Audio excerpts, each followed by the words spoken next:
Depuis le début de l'invasion de l'Ukraine par la Russie en février 2022, de très nombreux Africains sont passés dans les rangs russes. Certains combattants ont volontairement pris l'uniforme via des compagnies et d'autres ont été dupés et contraints. C'est le cas de ce jeune Togolais du nom de Dossé Koulekpato. Un jour, un frère, actuellement, il est à Donetsk, il est dans l'armée aussi.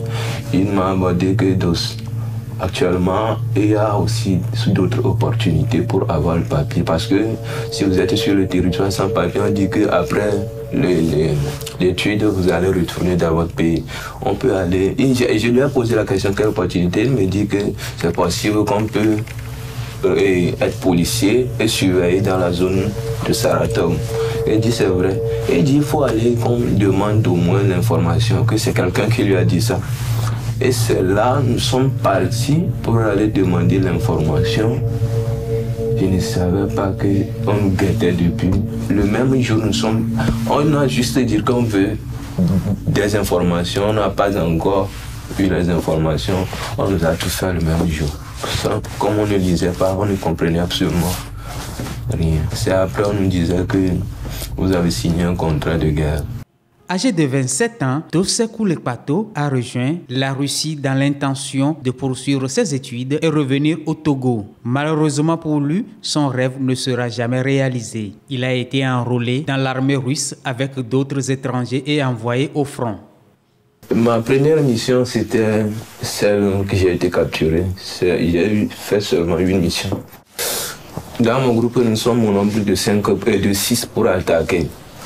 Et au front, arrivé dans l'intervalle de 15 à 20 minutes, on a perdu 4 personnes déjà.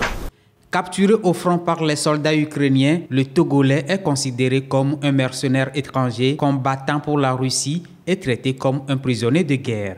Atteint à ses jambes, il risque même une amputation. Pour l'heure, Dossé, ses proches et le Togo sont dans l'attente d'un dénouement heureux.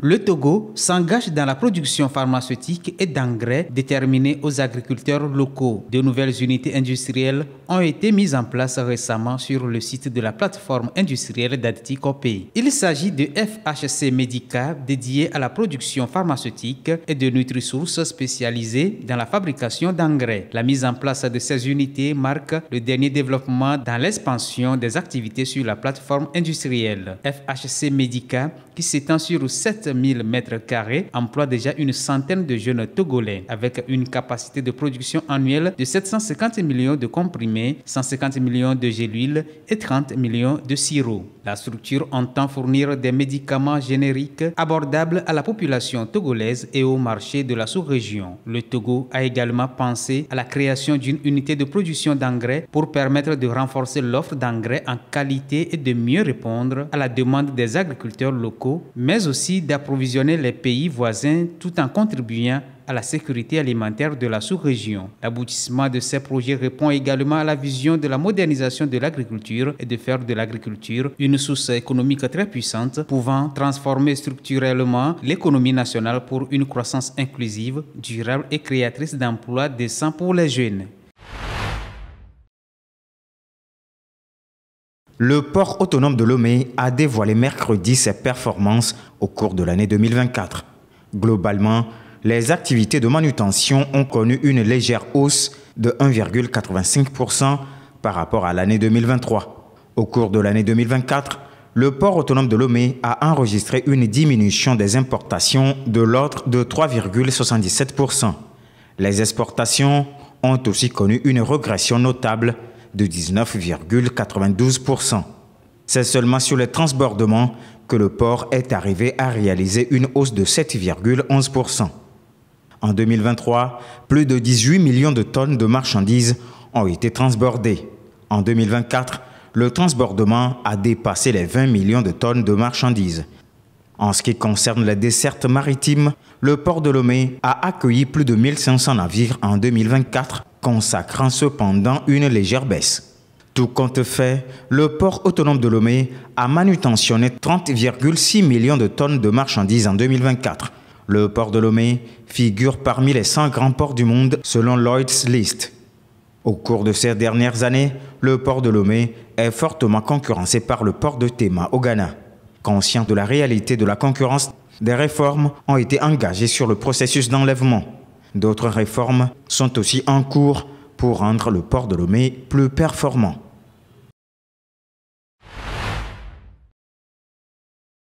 Au Togo, entre 150 et 300 femmes font face à une réalité dévastatrice, la fistule obstétricale. Estimée à une prévalence de 1%, cette affection causée par des complications lors de l'accouchement reste largement méconnue et sous-estimée. En effet, elle se manifeste par une ouverture anormale entre le vagin et la vessie ou le rectum, entraînant des fuites involontaires d'urine et de matière fécale. Les raisons de cette tragédie touchent souvent à un cycle de négligence sanitaire, de malnutrition et d'absence de soins obstétricaux appropriés. Les données révélées par l'Organisation mondiale de la santé sont alarmantes. Chaque année, entre 50 000 et 100 000 femmes à l'échelle mondiale souffrent de cette affection et plus de 2 millions de femmes vivent avec une fistule obstétricale non traitée, particulièrement en Asie et en Afrique subsaharienne. Les conséquences de cette blessure sont dévastatrices.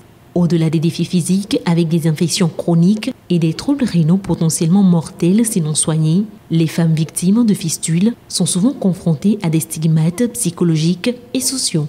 L'incontinence persistante, accompagnée de mauvaises odeurs, entraîne une marginalisation, un isolement et parfois même l'abandon par leur conjoint. Et parfois ces femmes se retrouvent exclues non seulement de leur famille, mais aussi de toute vie sociale. Par ailleurs, l'accès aux soins pour cette blessure demeure un obstacle majeur. Les interventions chirurgicales nécessaires pour réparer ces blessures sont souvent hors de portée financière pour la majorité des femmes touchées, qui manquent également d'informations cruciales sur les solutions possibles. Des campagnes de sensibilisation et des efforts pour améliorer l'accès aux soins sont donc essentiels pour changer cette réalité tragique.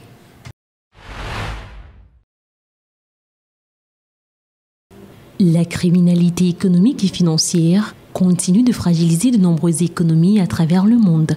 C'est ce que révèle le tout premier Secretariat Economic Crime Index, un classement mondial en 4 catégories fondé sur des données du Basel AML Index, de Transparency International et de la GITOC. Sur 177 pays évalués, aucun pays africain ne figure parmi les plus résilients face à ces crimes. Toutefois, les Seychelles 22e, le Botswana 37e et Maurice 48e se distinguent comme les pays africains les mieux préparés, intégrant la catégorie des acteurs vigilants. Leurs faibles scores traduisent des efforts notables dans la lutte contre la criminalité économique et financière, faisant d'eux des modèles régionaux en matière de gouvernance. Le Togo, quant à lui, se positionne à la 129e place mondiale, révélant une exposition notable aux pratiques frauduleuses telles que le blanchiment d'argent, la corruption ou les manipulations fiscales. Seron souligne l'urgence pour le pays de renforcer ses mécanismes de gouvernance économique alors que le rapport alerte sur une montée des crimes liés aux nouvelles technologies financières comme les cryptoactifs et la finance décentralisée. Si certains pays comme le Danemark et la Finlande affichent une rigueur exemplaire, d'autres grandes puissances comme les États-Unis ou la Chine montrent également des lacunes, preuve que la menace est globale.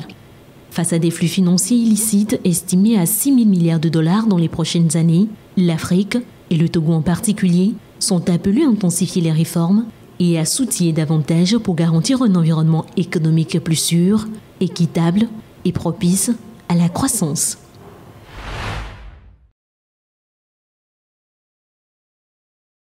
En 2023, la noix de cajou représentait le deuxième produit agricole d'exportation du Burkina Faso, générant un peu plus de 105 millions de dollars. Mais le 2 avril dernier, les autorités ont décidé de suspendre son exportation brute afin de garantir l'approvisionnement des unités locales de transformation. Nous, les transformateurs, ça nous profite de beaucoup même. Parce qu'à chaque fois que nous nous organisons, les commerçants, il se trouve que nous sommes en retard par rapport au programme de l'année et par rapport aux commerçants eux-mêmes également.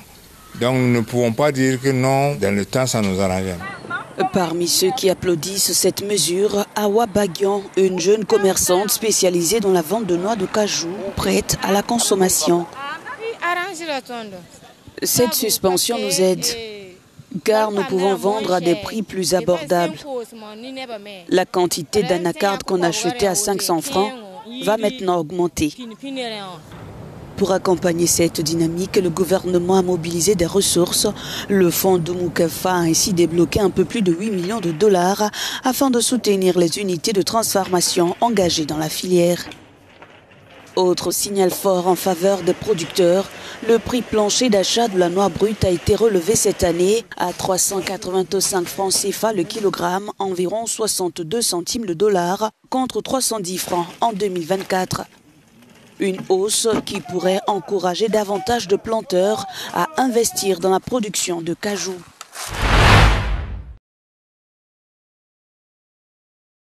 La Guinée équatoriale, l'un des principaux producteurs de pétrole en Afrique, suscite l'attention des investisseurs.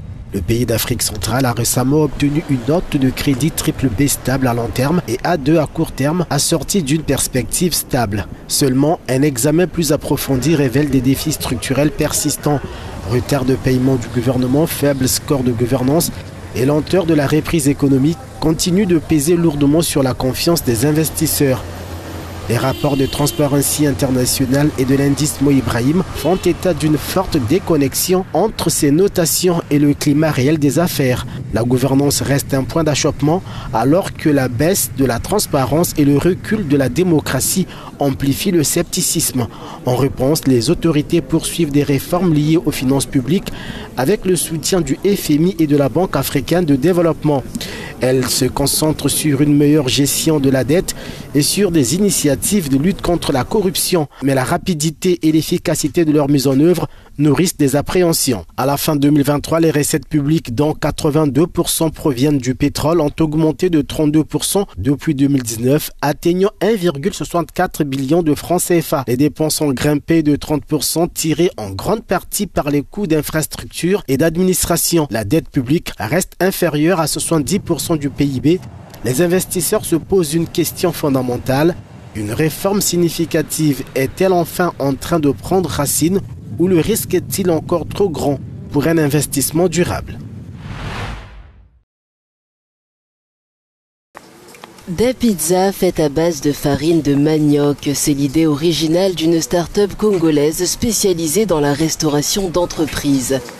L'objectif, sauver leur business de la crise issue de la flambée des prix du blé provoquée par la guerre en Ukraine. Une idée audacieuse qui s'est transformée en une véritable opportunité. La guerre en Ukraine, avec le taux ou encore le prix de la farine de blé qui a augmenté, les importations, et c'était pas facile. Et c'est à ce moment que nous nous sommes dit, et si on essayait de prendre des produits de chez nous et de faire quelque chose avec qui peut-être réduirait le taux d'importation de farine étrangère. En 2021, l'Afrique a produit environ 204 millions de tonnes de manioc, soit près de 60% de la production mondiale. Face à des importations alimentaires estimées à quelques 85 milliards de dollars par an, le manioc représente un atout stratégique. Il offre au continent une réelle chance de réduire sa dépendance extérieure et de renforcer sa souveraineté alimentaire. La pizza 100% manioc fait un véritable carton auprès des clients, séduisant dès la première bouchée. C'est à la fin de ma dégustation que M. Yann Okia est venu me dire que vous venez de déguster du manioc. J'ai dit mais moi je mange pas du manioc. Il me dit mais voilà, c'est ça le but, vous faire déguster quelque chose et après vous remarquez que c'est de la farine de manioc qu'on a utilisée pour faire la pizza. L'appétit africain pour la pizza ne cesse de croître. Rien qu'en Afrique de l'Ouest, le marché devrait connaître un taux de croissance annuel moyen de 8,2% entre 2024 et 2032, porté par une urbanisation rapide et une population jeune. Les ONG environnementales Client Earth et Oceana ont décidé de poursuivre le gouvernement espagnol en justice en cause son inaction face aux pratiques douteuses de plusieurs navires battant pavillon espagnol opérant dans les eaux de l'Afrique de l'Ouest. Ces navires sont accusés d'avoir désactivé leur système d'identification automatique, un outil essentiel pour suivre les mouvements en mer. D'après l'analyse de Global Fishing Watch, cela s'est produit à plusieurs reprises au Sénégal et en Guinée-Bissau. Cette opacité favorise la pêche illégale, un fléau qui menace les ressources halieutiques, l'emploi et la sécurité alimentaire des communautés côtières. Toutefois, les autorités espagnoles se disent limitées juridiquement. Elles ne peuvent agir selon elles que si les navires en question figurent déjà sur une liste noire. Un vide juridique que dénoncent les ONG alors que l'Union européenne a récemment adressé un carton jaune au Sénégal mettant en doute ses capacités à lutter contre la pêche illicite. Le président ukrainien Volodymyr Zelensky a répliqué aux affirmations du président américain Donald Trump selon lequel il prolonge la guerre. Plus tôt, le locataire de la Maison-Blanche l'avait accusé d'entraver les efforts de paix et d'étendre le champ de bataille, en cause son refus de céder des territoires à la Russie. Volodymyr Zelensky a refusé l'idée de céder des terres au Kremlin dans le cadre d'une initiative de paix. Dans une publication sur X, il a mis en lien un ancien message de l'ancien secrétaire d'État américain du premier mandat de Donald Trump, Mike Pompeo, dans lequel le plus haut diplomate de l'époque avait critiqué l'annexion de la Crimée par Moscou. Volodymyr Zelensky a fait remarquer que son pays agira toujours dans l'intérêt de son peuple et conformément à sa constitution. Il a également ajouté qu'il était certain que les alliés, en particulier Washington, s'aligneraient, selon ses mots, avec les décisions fermes de Kiev. D'après Donald Trump, les commentaires incendiaires du président ukrainien rendent difficile la recherche d'une issue à la guerre, ajoutant qu'il a été plus compliqué de traiter avec son homologue ukrainien qu'avec la Russie. I think we have a deal with Russia. We have to get a deal with Zelensky, and I hope that Zelensky, I thought it might be easier to deal with Zelensky. So far it's been harder, but that's okay. Le président des États-Unis a accusé Volodymyr Zelensky de faire preuve d'un excès de confiance et d'arrogance dans son approche, alors qu'il n'a pas de quoi se vanter, selon lui. Il l'a également averti que s'il ne concluait pas un accord maintenant, il pourrait perdre tout son pays dans 3 ans. Confrontée au désengagement américain et à la guerre en Ukraine, l'UE est à la recherche de financement pour la défense. Aussi, la Commission européenne propose de réorienter vers cette nouvelle priorité une partie des fonds de cohésion, ces financements qui ont pour but de réduire les disparités régionales entre les 27. Au Parlement européen, les Verts sont vent debout contre cette option. The money we are having in the cohesion programs are dealing with economic challenges, social division, and we can see that there are some more challenges to deal with. So that's why we think that we need to invest in security, yes, but we need to do that with fresh money and not by recycling some of the cohesion money as the Commission is proposing. Les fonds de cohésion représentent un montant de 392 milliards d'euros, soit un tiers du budget européen pour la période 2021-2027. Actuellement, ils ne peuvent pas servir à financer les armées ou acheter des équipements militaires. Toutefois, ils peuvent être utilisés pour financer des produits à double usage civil et militaire, tels que des drones. Wzmacnianie mostów, dróg dojazdowych przy granicach z Rosją, Ukrainą i Białorusią, budowanie schronów pod budynkami użyteczności publicznej, czy też przygotowywanie szpitali na ewentualny konflikt zbrojny. To są inwestycje, które na co dzień służą mieszkańcom, a w czasie wojny mogą służyć również obronności.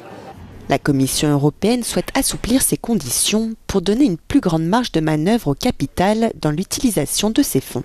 Many of the places that are poorest in the EU are also places under the greatest Russian threat. So it doesn't necessarily hurt the fight against European inequalities that way. It still brings things together. If you're investing in, in modernizing industry in Bulgaria and Romania, you're still investing in the cohesion of the EU. Toutefois, des obstacles persistent.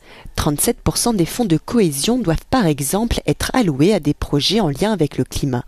Outre la défense, la Commission européenne propose que ces fonds puissent également être alloués à la décarbonation, le logement, l'eau et l'énergie.